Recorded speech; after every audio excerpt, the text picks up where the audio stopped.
தேசிய ஜனநாயக கூட்டணியிலிருந்து வெளியே வந்திருக்கிறோம்.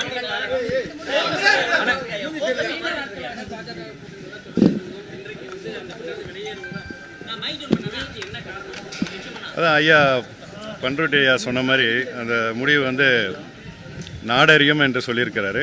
அதுக்கு மேலே நான் சொல்கிறதுக்கு ஒன்றும் இல்லை. இந்த தேசிய ஜனநாயக கூட்டிலிருந்து வெளியே வந்துட்டீங்க. வெளியே வந்தாலே பாஜக தொடர்ந்து ரைடு நடத்தும், அமலாக்கத்துறை வருவாங்கலாம் சொல்லிட்டே இருக்கிறாங்க. உங்களுடைய நிர்வாகிகளும் பலர் சொல்றாங்க. இதை எப்படி எதிர்கொள்ள போறீங்க? எங்களுடைய தலைமையுடைய முடிவு என்பது அவர் தொண்டர்கள் என்ன எண்ணுகிறார்களோ, பொதுமக்கள் என்ன எண்ணுகிறார்களோ அதன்படி எடுத்திருப்பார்கள் என்பது என்னோட கருத்து. பின்னாடி எதுவும் நடக்கிறதெல்லாம் பின்னாடி எந்த இது நடக்கும் அப்படிலாம் வச்சு நாங்கள் அரசியலுக்கெல்லாம் யாரும் வரல. தமிழகத்திற்கும் தமிழ்நாட்டு மக்களிற்கும் என்ன நல்லது செய்ய வேண்டும் என்று தான் புரட்சி தலைவர் எம்ஜிஆரும் இந்த அதிமுகவை ஆரம்பித்தார். அதன் வழியில் தான் புரட்சி தலைவி அம்மா அவர்களும் வழிநடத்தினார்கள்.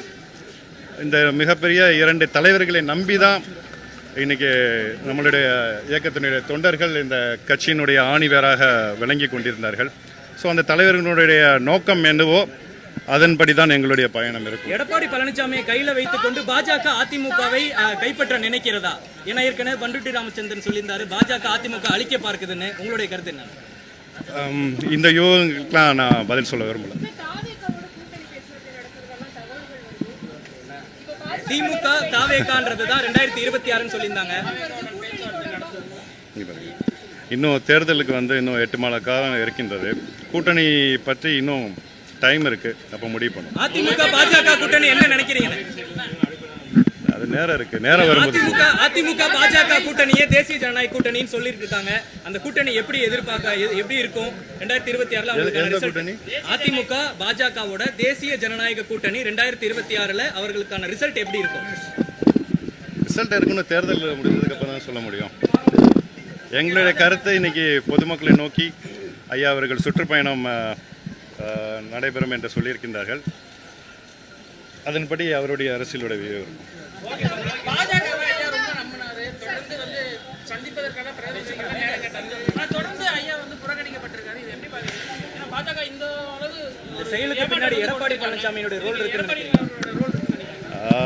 இந்த கருத்தை வந்து நான் சொன்னால் நல்லா இருக்காது. அதை நீங்கள் பாஜக அவர்களிட்ட கேளு.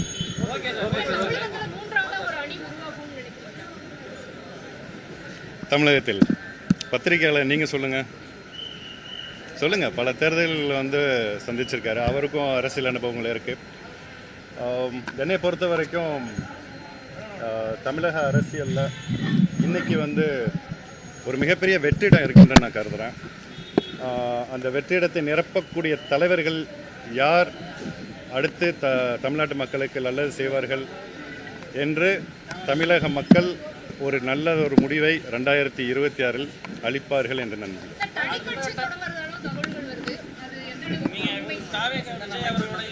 அதில் உண்மையில்லை தனி கட்சியில் உண்மையில்லை.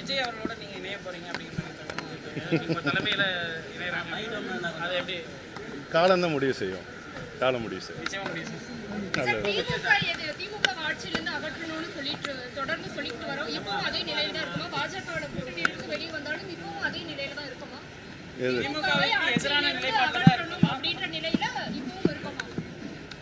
திமுகவோட எதிரான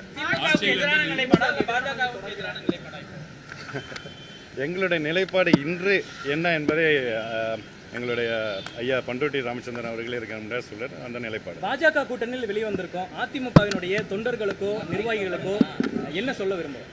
அங்கேயும் பாஜக கூட்டணிக்கு எதிராக இருக்காங்க, ஏற்றுக்காம இருக்காங்க. அவர்களுக்கு நீங்க என்ன சொல்லுங்க? இந்த சூழ்நிலையில் அந்த தொண்டர்களுக்கு நானும் ஒரு அடிமட்ட தொண்டன் தான். 1.5 கோடி தொண்டர்களில் நானும் ஒரு தொண்டன் தான்.